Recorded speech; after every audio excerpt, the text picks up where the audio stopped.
Bring that ass back like a boom, boom, boom, boom, boom.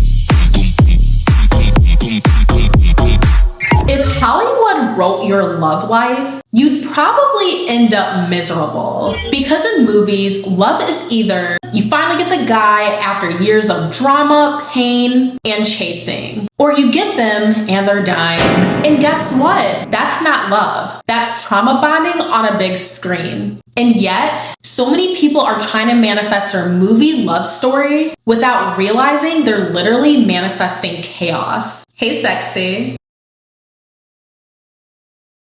It's your girl Cindy, your mindset and life coach that helps women and men how to change your mindset when it comes to relationships, money, health, business, and all areas of life. I'm also your licensed nurse that can help you manifest your health issues away. And on this channel, I teach you to manifest the right way. And for some of you, I'm here to help you get your sanity back. Today, I'm going to break down why you need to stop manifesting Hollywood love and how to use discernment to manifest a healthy, aligned relationship without getting trapped into toxic storylines. Because yes, you can manifest a healed version of someone, but that doesn't mean you put up with their messiness while you wait for them to become that version. Let's talk about the movie I just watched, My Oxford Year. The man was charming, romantic, and dying. Now, yes, that's sad, but here's the thing. She had every sign to keep her emotional distance. Even he tried to tell her not to get too attached. But instead of holding her boundaries, she crumbled under pressure and dove headfirst into something that was always going to end in pain.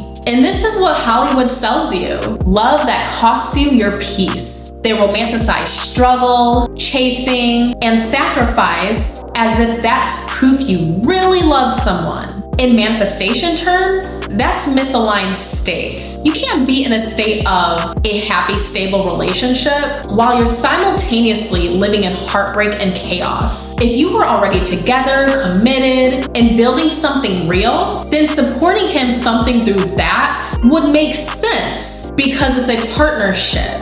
In My Oxford Year, they weren't even committed. They were basically in a situationship with deep feelings. She had no obligation to rearrange her whole life for someone who wasn't giving her the same level of commitment. It's like they got 3 go-to toxic formulas. The long-suffering reunion, where you're meant to be, but spend 90% of the movie apart, miserable, and pinning until the last 5 minutes. They condition you to think waiting forever means the love is more real. The tragedy tax, where in order to truly experience love, you've gotta go through hell first. Cheating, trauma, breakups, deaths, as if joy alone isn't cinematic enough. The doom romance, where you finally find the person, but oops, are terminally ill, about to move across the world, or have some other built-in expiration date. So you attach fast, get wrecked, and call it beautiful. My Oxford Year may dress it up with pretty smiles and romantic lighting, but the subconscious signal is love is worth sacrificing yourself for, even if it costs your emotional well-being, your boundaries,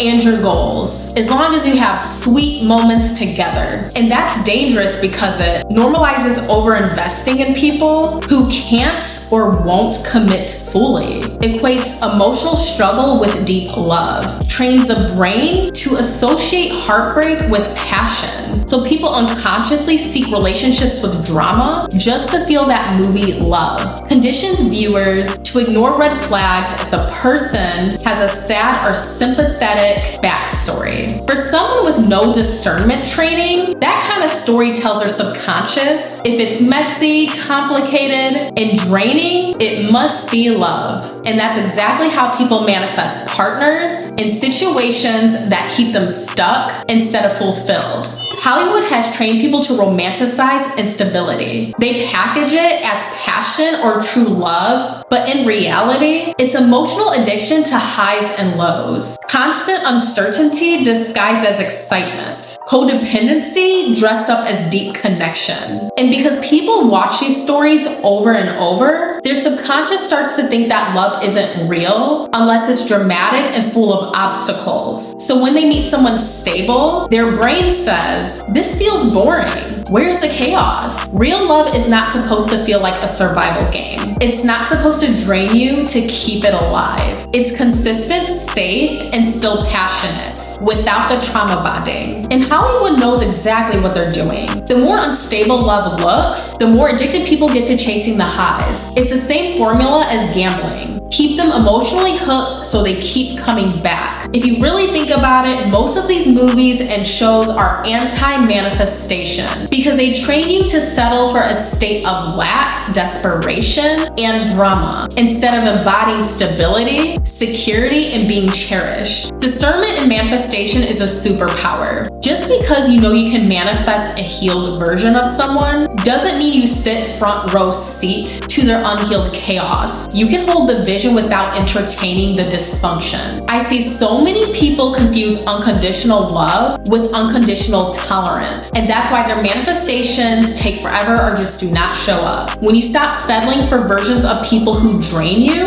the healed version of them either shows up or you end up manifesting someone you may like even better. And both outcomes are a win-win. Look, I don't care how poetic the movie tries to make it look. If you are losing yourself over someone who isn't fully committed to you, it's pick-me behavior. Even if they have the most tragic situation in the world. Like in my Oxford year, he was literally dying. That does not mean you stop putting yourself first. So if you've been chasing a movie love story, I want you to remember, just because something looks romantic on a screen doesn't mean it should play out in your life. If you want to learn how to embody your desired state, keep your boundaries, and attract healthy love without the chaos, that's exactly what I teach inside my Sexy Mindset Makeover Academy. The link is below. Because Hollywood can keep their tragic love stories, I'll keep my peace, my standards, and my happy ending. If you enjoyed this video, please like, subscribe, share this video. I love you guys, and see you for my next video.